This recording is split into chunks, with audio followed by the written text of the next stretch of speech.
Now in our last video we talked about how decluttering our space actually frees up our mind, prevents stress, creates peace, maybe even makes you more creative, and gives you a sense of accomplishment. And that was thanks to a really cool article on Mercola.com.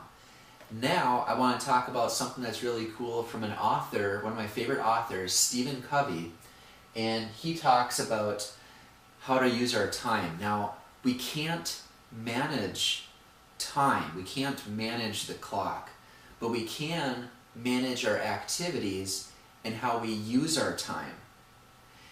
But it really starts even before writing something down or going to Staples and getting a new planner or downloading a cool app so that you can organize your entire life.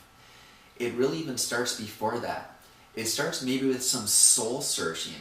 It starts with figuring out really what is important for you. Stephen Covey talks about these 4 different quadrants. You have the non-important and the important. You have the urgent and non-urgent. Now, quadrant 1 would be the important and urgent. That leads to stress, burnout, crisis management, and always putting out fires.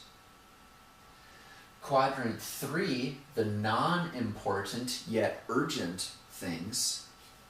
It's a short-term focus, it's crisis management, it's reputation or a chameleon character, always trying to change and adapt and adjust to the situation.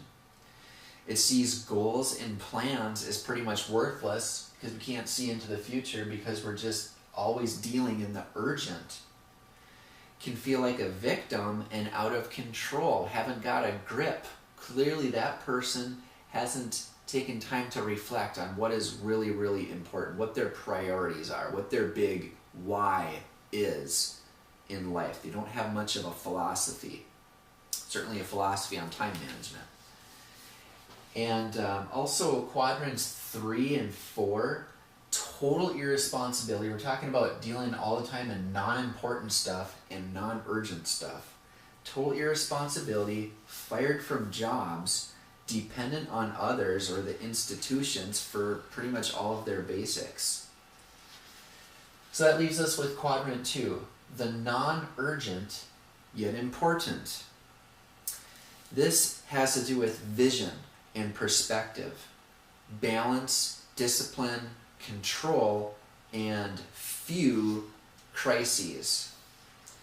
And the chapter of this book is, of this particular chapter is put first things first. So if you like to do what you do, you like your vocation, you like your family life or whatever you spend most of your time in, then it should be pretty easy to practice and to sharpen the saw and to be just fine with doing the non-urgent things, having the discipline to do that because they are important, because you want to prevent the important from becoming urgent.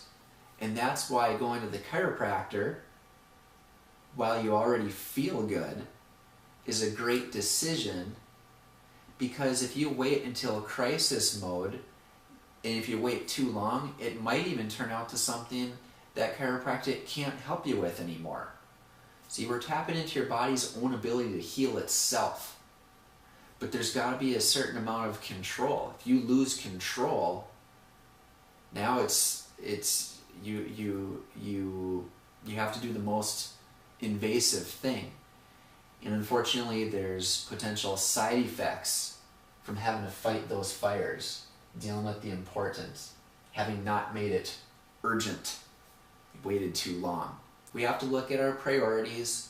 Should maybe do that every year or every month or maybe even every day, because you'll never have enough time to accomplish everything, but you'll always have enough time to do the things that are most important if you plan appropriately.